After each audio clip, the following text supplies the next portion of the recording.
শুনতে শুনতে মারা গেছে। ও আচ্ছা আচ্ছা ধানের আটি খুলে গরুতে খসায় নেই, আমরা মারা কই না। হ্যাঁ মারা কই হ্যাঁ সার মারা ফেললে দেরি করে আসবে, এরা শুনতে মারা গেছে।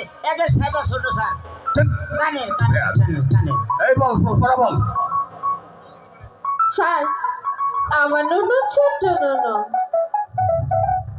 পর্দার নুনু মস্ত নুনু, হ্যাঁ বৌদির নুনু চ্যাপটা নুনু, আচ্ছা মাঝখানে তার গর্ত। আলের জন্ত্র দিছে স্যার। আলে ফোন থেকে পড়া দিয়েছে এই ওর কান ধরে নিয়ে না স্যার, কান ধরা লাগবে না, তার আগে যাচ্ছি বাবা। এর হাতের যে জোর এই, বাবা, তুই এই পড়া দিয়েছিস মনে হয় কান উখড়ে নিয়ে যাবে। এই পড়া দিয়েছিস তুই হ্যাঁ স্যার। চুপ এটা কোনো পড়া হলো না সারে বড় মানাতে স্যার। পড়ার মানেও আছে হ্যাঁ, আচ্ছা মানেটা বল তো দেখি আমি আমার শ্বশুর বাড়ি বিয়ে করবে গেছি তো। আচ্ছা আমার শ্বশুর বাড়ি বিয়ে করবে গেছি। কি বলছিস শ্বশুর বাড়ি বিয়ে করতে গেছিস হ্যাঁ। আরে বল বিয়ে করে শ্বশুর বাড়ি গেছি এটা না, আমার সম্বন্ধের বিয়ে নিয়ে গেছি। ও আচ্ছা আচ্ছা বুঝলি না? আচ্ছা হ্যাঁ হ্যাঁ বল বিয়ে করে তাহলে বিয়েটা একেবারে করছি, আমার সম্বন্ধ বিয়ে নিয়ে গেছি, তাহলে তুই বিয়ে করবে গেলাম না। আচ্ছা হ্যাঁ হ্যাঁ। তাই আমার দেখে শাশুড়ি করছে গেছে, আমার কি মনে করে যাচ্ছে আমরা পাশের বাড়ির পাতুরি দেখতে যাবো, বুঝছেন?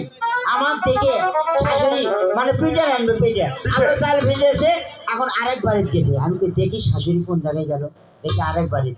ঢেকি আছে না স্যার? ঢেকি দেখি হ্যাঁ ঢেকি আছে না? আছে দেখি হ্যাঁ ঢেকির মাথাতে একটা মণি আছে, বুঝছেন? দেয়ার হাতে একটা মণি, হ্যাঁ হ্যাঁ ওটাই আমার নুনু, ছোট্ট নুনু। আচ্ছা বড়দা নুনু মস্ত, মানে ওই যে গোয়াত পাড়া দিলে খাড়া হয় আর আচ্ছা মস্ত। আচ্ছা মস্ত ওই তিন নুনু চ্যাপটা নুনু, মানে চ্যাপটা একটা কাঠ দেওয়া আছে স্যার, দেওয়া আছে বুঝছেন? যেটা নোট বলা হয় নোট কাঠ দেওয়া আছে, কাঠের মধ্যে গর্ত আছে, গর্ত আছে, বুঝছেন? হ্যাঁ। চাউল দেয় আর তোলে, দেয় আর তোলে। আচ্ছা। সেই জন্য বলেছি আমার নুনু ছোট্ট নুনু, বড়দার নুনু মস্ত, বৌদির নুনু চ্যাপটা নুনু, মাঝখানে তার গর্ত। সাব্বাস বাপের নাম গাবগা, এই আলেরি ঘন্টু কার বাপের নাম আমার বাবা বাবা বাবা বাবা খুব ভালো খুব ভালো এই তোর বলা হয়েছে